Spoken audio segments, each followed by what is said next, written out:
Donald Trump just asked the United States Supreme Court to pause enforcement of the TikTok ban. Whilst it is true that Donald Trump has officially asked the Supreme Court to put a halt on the TikTok ban, although we don't know if they're going to listen to that or not yet, I can't help but be cautious and suspicious with them wanting to have some sort of negotiated resolution with TikTok and the timing of the complete utter downfall that's been happening on Twitter over the last few days. Because as I've been saying, I just assumed the reason they remained so quiet on the TikTok ban is that they were gearing up for it and they were going to try and transform Twitter, right, their space, into being like the new TikTok. But you can't do that if the entire app has imploded and turned on you and your party. We need to talk about what's been happening on Twitter over the last couple of days because it has been insane. People have been slowly starting to subtly gain class consciousness, and they have entirely turned on the tech billionaires like Elon and Ramaswamy. In case you forgot, we're both recently appointed co-chairs of the made-up Department of Government Efficiency, or DOGE department, who accidentally came out in public for H-1B visas, which are visas that you give for workers that you bring over and they're going to do a job here.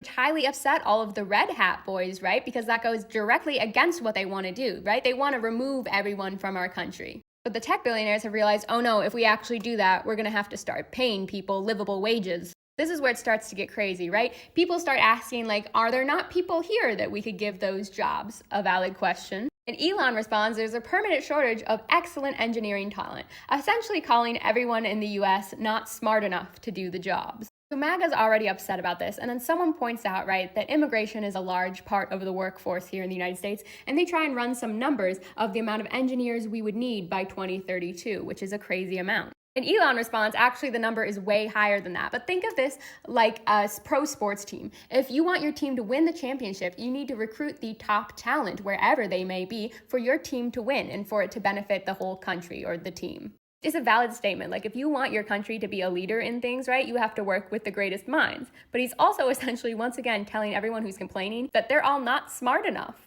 And then this man asks what appears to be a valid question, right? There's 330 million people in America. Surely there must be some among them that you would deem worthy enough to build your ultimate team. Elon essentially responds by calling him stupid. He says your understanding of the situation upside down and backwards. Of course, he would love to be able to hire Americans. This is not about handing out opportunities from some magical hat. You don't get it. He compares it back to NBA teams again, and then he says there are mental differences. Essentially, he's calling them, again, not smart enough. So while Elon is going on this rant about how all their supporters are not actually smart enough to do these jobs, the right-wing commentator ties it back to economics by saying if Apple can't raise compensation enough to attract domestic talent, then under free market principles, it should be allowed to fail as a company. Which again, Elon goes on to insult him and his intelligence. So at this point, it's pretty much an all-out brawl, with red hat supporters turning on all of these tech billionaires, especially with Vivek Ramaswamy now coming into the picture on Elon's side. I'll allow you to pause to read if you're interested, but pretty much he insults Americans again. And of course, he starts receiving so much more backlash than Elon.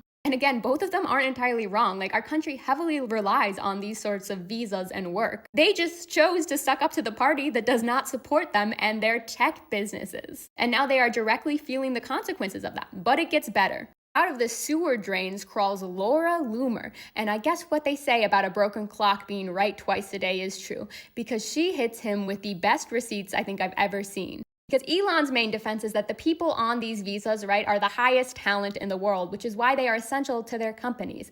And so she says this is the average salary of the people who are working on those visas, only $70K per year for this top percent of talent.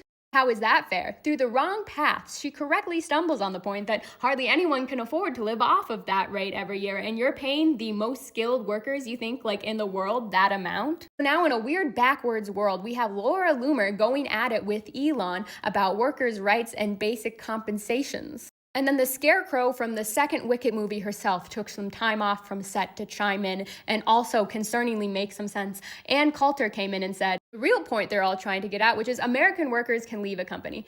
Imported H-1B workers can't. Tech wants indentured servants, not high-skilled workers. Once again, there is still something very much so to be said about these types of workers. They also don't want to address the real issue, which is educating our own youth and offering fair compensation for the jobs. At this point, the argument between the red hat crowd and the billionaire crowd is getting super heated, and one of my favorite responses I must highlight was Laura Loomer reminding Elon he literally just bought his way into Donnie's crowd like 5 minutes ago, dude. Like, who do you even know here? And then in a fiercer final blow, Laura Loomer says this, which I'll let you pause to read the whole thing, but she really just highlights that, remember, Elon actually doesn't even belong here. Like, bro just showed up 2 minutes ago and thinks he runs the class now. After that deep blow, Elon went around and started removing the red hat people's check marks and kicking them out of the monetization program. Because remember, he's all about free speech, just not against him. And so many large figures have gotten in on this drama that this video could be 2 hours long, but another really important part is that another drama is happening at the same time on that platform, which is that people are finally somehow starting to realize that Don's plan is to take away a lot of the benefits from the lower income class of people, which is a very large part of the people who supported him into where he is today, and they are freaking out. Gee whiz, if only people had tried to warn you for like several months, repeatedly, over and over again. I'm going to do what we learned in preschool, which is I have nothing nice to say about that, so I'm just going to say nothing at all.